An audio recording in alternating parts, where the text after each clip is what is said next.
Do you really need to get your suspension revalved and tuned? For some of us, maybe, but many of us, probably not. Our local suspension tuners sometimes refuse to do suspension tuning. A guy comes in with a brand new bike and insists on having it revalved, and the suspension tuners say no.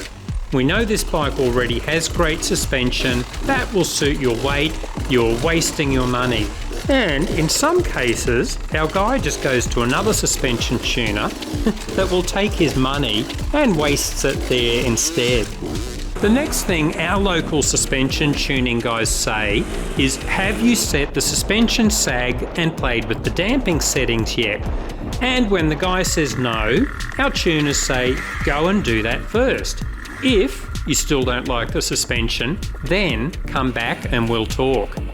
But of course, sometimes guys just have more money than brains, and they'll say, here is $6,000, set my Yamaha WR up with Ohlins forks and rear shock.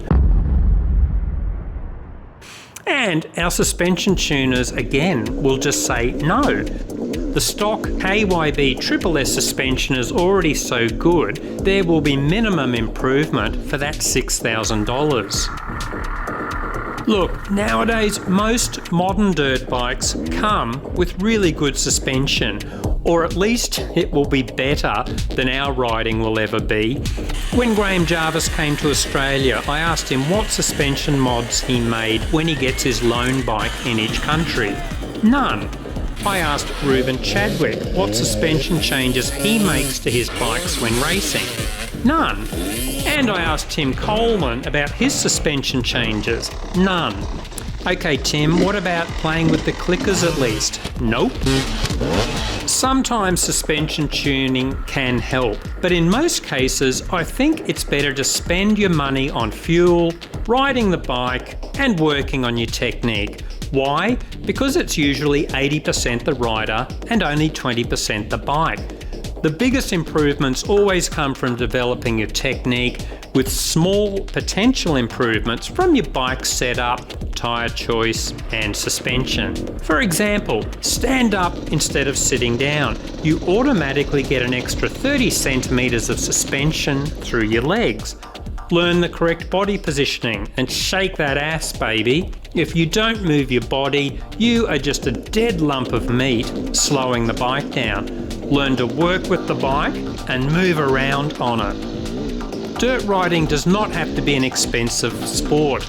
Don't fall for the bullshit marketing that says you will be a hero if you buy the latest bike model, a certain brand of knobbies, or engine oil infused with the body fluids of Graham Jarvis. Focus on your riding technique first, then on things like suspension tuning or billet alloy gas caps. The Traction eRag billet alloy gas cap. A guaranteed extra 45% horsepower and 95% faster lap times. Only $2,400. You dirt muppet. Before spending money on suspension mods, get to know the bike first and see if you really need to change anything.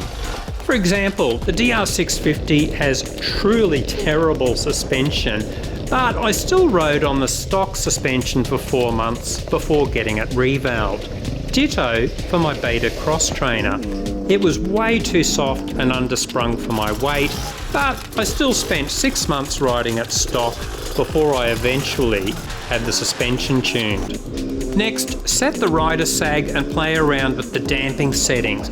And very importantly, if your forks feel harsh, remember, try bleeding the air pressure first. This basic maintenance could save you a fortune in needless suspension tuning. Remember too, too much air pressure in your tyres can cause a harsh ride. Still not happy? Google around, see if there are budget suspension mods that could suit you. Sometimes just a change to heavier fork or shock oil might do the trick. If you really think you could benefit from revalving your suspension, maybe see if you can delay this until your first suspension service. This is usually around the 50-hour mark, and once they've pulled your suspension apart for servicing, it usually doesn't cost much more to have the revalving done then. And finally, let's look at some cases where it probably is a good idea to have your suspension tuned. Usually a modern dirt bike is set up for riders weighing about 80 to 85 kilograms. If you are much heavier than this, then you could probably benefit from heavier springs as you become a better rider and get faster. You may find the stock valving is okay. It will depend on how hard you are pushing the bike.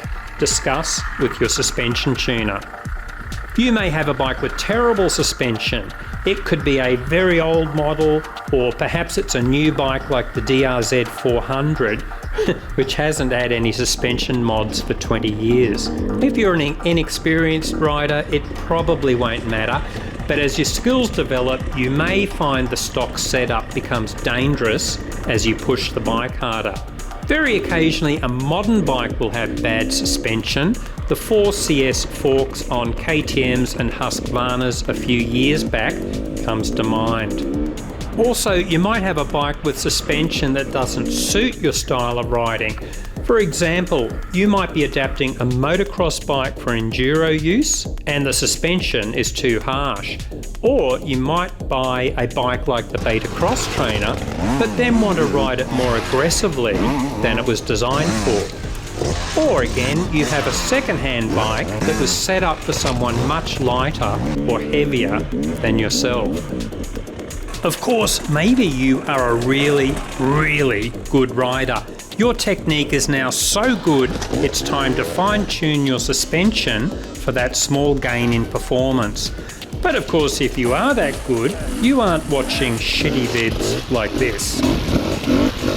And a final note, you might hear stories about how Joe Bloggs had his suspension tuned on his 2020 model Euro Trash, and now he's so much faster and the bike is so much smoother and he's more in control. Is this true? Maybe. But just remember, there's something called investment bias in psychology.